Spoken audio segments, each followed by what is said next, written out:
জাহান্নামে যাওয়ার অন্যতম কারণ একটু এবার মা বোনদের উদ্দেশ্যে বলি। আনাস রাদিয়াল্লাহু তাআলা আনহু বলেন, রাসূল সাল্লাল্লাহু আলাইহি সাল্লাম বলেছেন, আত-তালাআতুল জান্নাহ ফা ইন্নী রাআইতু আকসারা আহলিহাল ফুকারা। আল্লাহর নবী বলেন, আমি জান্নাতের দিকে লক্ষ্য করলাম, জান্নাতে দেখলাম শুধু দরিদ্র দুস্থ অসহায় ফকির মিসকিন মানুষ। জাহান্নামে দেখলাম জাহান্নামে শুধু ভরে আছে একদম দুস্থ অসহায় দরিদ্র মানুষ দিয়ে।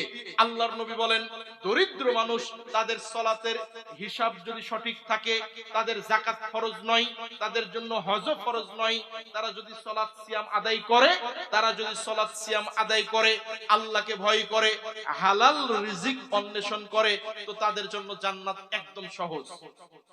আল্লাহর নবী বলেন, আত-তালাআতুন নার ফা ইন্নী রাআইতু আকসারা আহলিহান নিসা।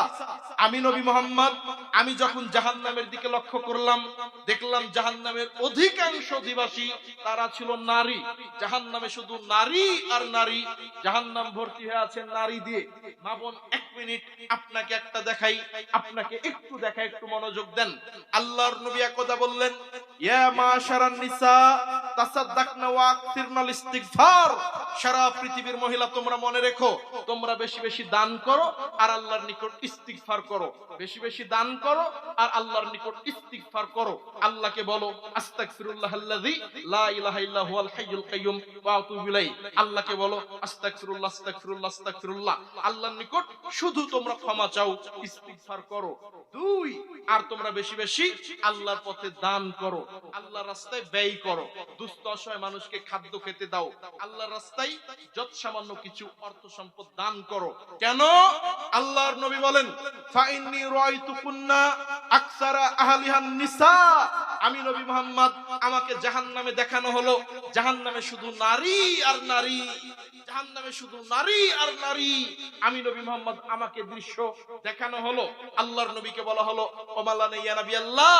একজন মহিলা বলছেন, যে আল্লাহর নবী আপনি যে বলছেন জাহান্নামে অধিকাংশ মানুষ তারা নারী, এর কারণ কি? আল্লাহর নবী আপনি যে বললেন জাহান্নামের অধিকাংশ অধিবাসী তারা হলো নারী, আমরা কেন জাহান্নামে যাব আল্লাহর নবী? আল্লাহর নবী জাহান্নামে যাব, এর কারণটা কি বলেন?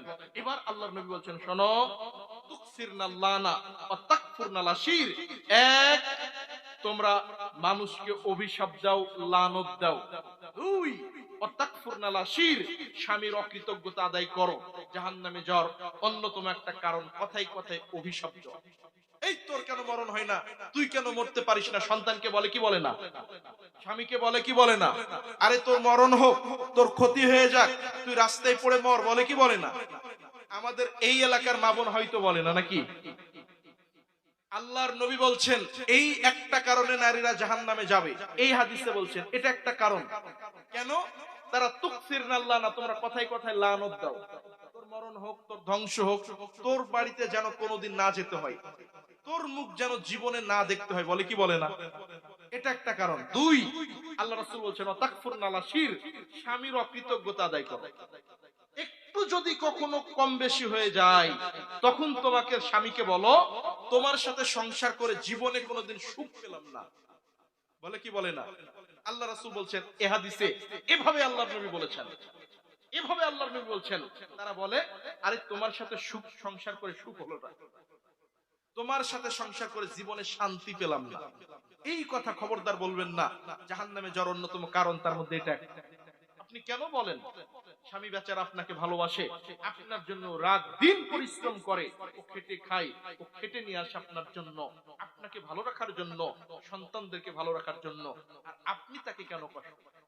একটু হাসি মুখে কথা বলেন, আপনার প্রতি ভালোবাসা তৈরি হবে।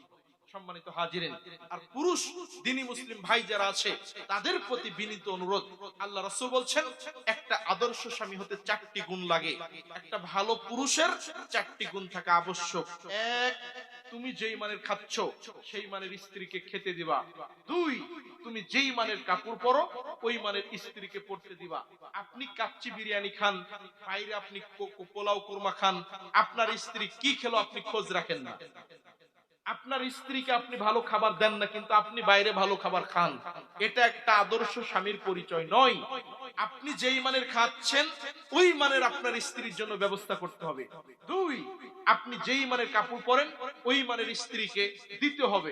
আপনি দামি ব্র্যান্ড পরেন, আপনার স্ত্রী নরমাল 200 টাকা 300 টাকা 3 পিস পরে, এমনটা যেন না হয়। আপনি যেই মানের পরছেন ওই মানের পরাবেন। 3, আদব শিষ্টাচার শিক্ষা দিতে হবে।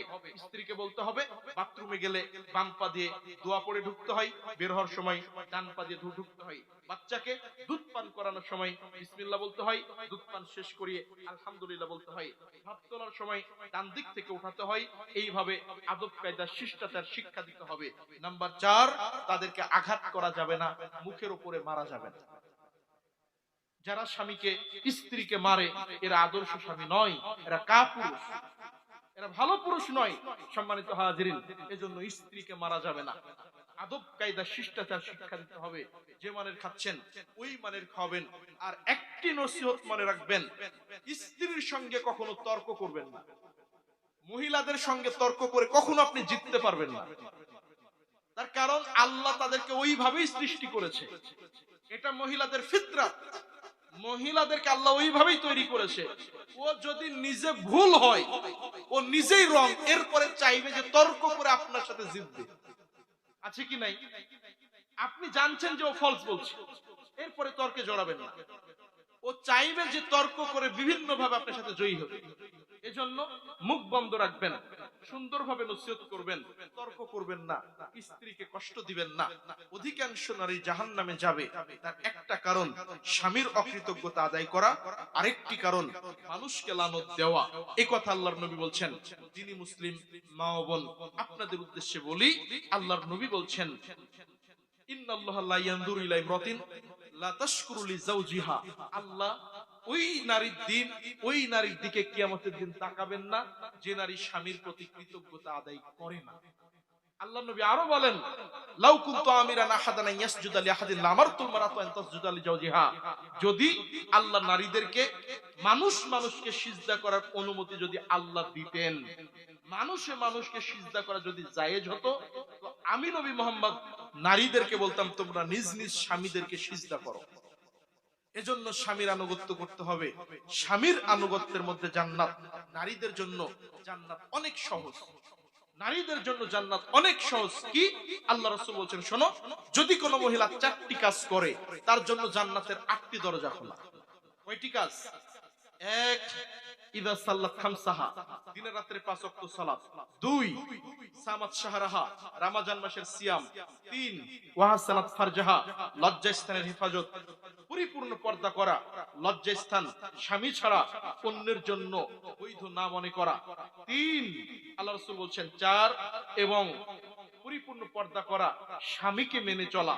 এই 4টি কাজ যদি কেউ করে, রমজান মাসের সিয়াম, দিনে রাতে 5 ওয়াক্ত সালাত, স্বামী যদি কোরআন সুন্নাহর আদলে কোনো কথা বলে সেটা মেনে চলা, কষ্ট লাগলেও সহজ হলেও। নাম্বার 4, লজ্জাস্থানের হেফাজত করা, পরিপূর্ণ পর্দা করা। যদি কেউ এই 4টি কাজ করে যেতে পারে, তো কিয়ামতের দিন আল্লাহ তার জন্য জান্নাতের 8টি দরজা খুলে দিবেন। বলবেন তোমাদের যেই দরজা দিয়ে ইচ্ছা ওই দরজা দিয়ে প্রবেশ করো।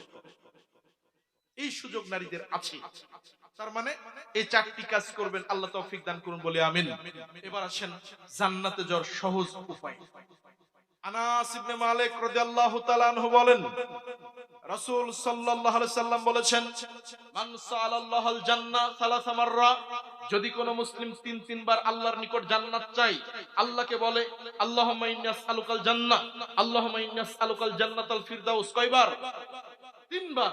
যদি কোন মানুষ 3বার আল্লাহকে বলে ক্বালাতিল জান্নাহ, তখন আল্লাহ জান্নাত আল্লাহকে বলে ক্বালাতিল জান্নাহ, জান্নাত আল্লাহকে তখন বলে আল্লাহুম্মা আদখিলহুল জান্নাহ, আল্লাহ তুমি তোমার এই বান্দাকে জান্নাতে প্রবেশ করিয়ে দাও। কে বলে? জান্নাত বলে। 3বার বলবেন। আরেক হাদিসে আছে 7বার। এটাও বিশুদ্ধ হাদিস দ্বারা প্রমাণিত। মাগরিব সালাত পর, ফজর সালাত পর 7বার বলতে পারেন আল্লাহুম্মা ইন্নী আসআলুকা, আল্লাহুম্মা ইন্নী আসআলুকাল জান্নাহ, এটা বলতে পারেন। এরপর বলবেন আল্লাহুম্মা আজিরনি মিনান নার, এটা 7বার বলবেন, 3বার বলবেন। দুটোই বিশুদ্ধ হাদিস। 4340 নম্বর হাদিস ইবনে মাজাহতে এসেছে। আল্লাহ রাসূল বলেন, কেউ যদি 3বার আল্লাহকে বলে আল্লাহুম্মা আজিরনি মিনান নার, তিনবার যদি আল্লাহকে বলে আল্লাহ তুমি জাহান্নাম থেকে রক্ষা দান করো, তখন জাহান্নাম আল্লাহকে বলে যে আল্লাহ তুমি তোমার অমুক বান্দাকে জাহান্নাম থেকে মুক্ত করে দাও। সুবহানাল্লাহ। অতএব জাহান্নাম থেকে পরিত্রাণ চাইবেন, আল্লাহকে জাহান্নাম থেকে বাঁচতে আল্লাহর নিকট দোয়া করবেন। সম্মানিত হাজিরিন, নিয়মিত ৫ ওয়াক্ত সালাত আদায় করবেন, যা কিছু হারাম সেগুলোকে বর্জন করবেন। কেন? আল্লাহ রাসূল বলেছেন ইন্নাল্লাহ তাইয়্যিব লা ইয়াকবালু ইল্লা তাইয়্যিবা। আপনার আমার যদি রিজিক উপার্জন হালাল না হয়, খাদ্য যদি হালাল না হয়, আপনার আমার ইবাদত, সালাত, সিয়াম, দান, সাদাকা আল্লাহর নিকট কবুল হবে না। এজন্য উপার্জন হালাল হতে হবে। নাম্বার ৪, প্রত্যেক দিন কোরআন তেলাওয়াত করবেন। কেন? এই কোরআন কিয়ামতের দিন কোরআনের পাঠকের পক্ষে সুপারিশ করে জান্নাতে নিয়ে যাবে। যে লোকটা কোরআন পড়ে, কোরআন তার পক্ষে সুপারিশ করে আল্লাহর জান্নাতে নিয়ে যাবে। আল্লাহর নবী বলেন, দুনিয়ার মানুষ শোনো, যদি কোনো ব্যক্তি সূরা ইখলাস ৩ বার পাঠ করে, প্রত্যেক দিন কোরআন পড়তে অভ্যস্ত হবেন। এক পারা পড়বেন, না পারলে অন্তত এক রুকু পড়বেন, যদি না পারেন এক পৃষ্ঠা পড়বেন, যদি কিছুই না পারেন ব্যস্ততার জন্য সূরা ইখলাস অন্তত ৩ বার পড়বেন। কয়বার? আল্লাহর নবী বলেন, যদি কেউ সূরা ইখলাস ৩ বার পাঠ করে, তো পুরো কোরআন পড়লে যা নেকি হয়, আল্লাহ তার আমলনামায় সেই নেকি লিখে দিবেন। আল্লাহ রাসূল বলছেন, যদি কেউ সূরা ইখলাস একবার পাঠ করে, 10 পারা কোরআন পড়লে যা নেকি হয়, সূরা ইখলাস একবার পড়লে তাই নেকি হয়। আল্লাহ রাসূল বলছেন, যেই লোকটা সূরা ইখলাস 10 বার পাঠ করে, 10 মাররা 10 বার যদি কেউ সূরা ইখলাস পড়ে, আল্লাহ রাসূল বলছেন বানাল্লাহু লাহু আসরান ফিল জান্নাহ, আল্লাহ তার জন্য জান্নাতে একটা বড় প্রাসাদ তৈরি করবেন, ঘর বানাবেন। তো 10 বার সূরা ইখলাস ভারী কিছু বলেন? ভারী কিছু না। 3 বার ভারী কিছু না। আমলগুলো করবেন। আল্লাহ আমাদের মেনে চলার তৌফিক দান করুন, বলি আমিন। আল্লাহ রাব্বুল আলামিন আমাদেরকে জাহান্নাম থেকে পরিত্রাণ দান করুন, বলি আমিন। আল্লাহ রাব্বুল আলামিন আজকের আলোচনায় বারাকা দান করুন, বলি আমিন।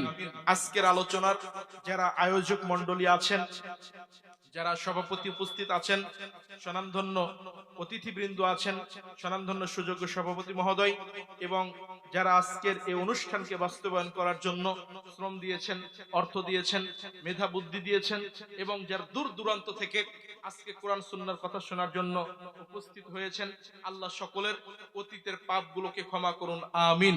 আল্লাহ রাব্বুল আলামিন আমাদের জন্য জাহান্নামের আগুনকে হারাম করে দাও, হে রব্বুল আলামিন। সকলে বলি আমিন। আল্লাহ রাব্বুল আলামিন আমাদের তাকদীরে জান্নাত নসিব করুন। আল্লাহ আমাদের সবাইকে জান্নাতের মেহমান হিসেবে কবুল করুন, বলি আমিন। আল্লাহ আমাদের সবাইকে দিনে রাত্রে ৫ ওয়াক্ত সালাত আদায় করার তৌফিক দান করুন, আমিন।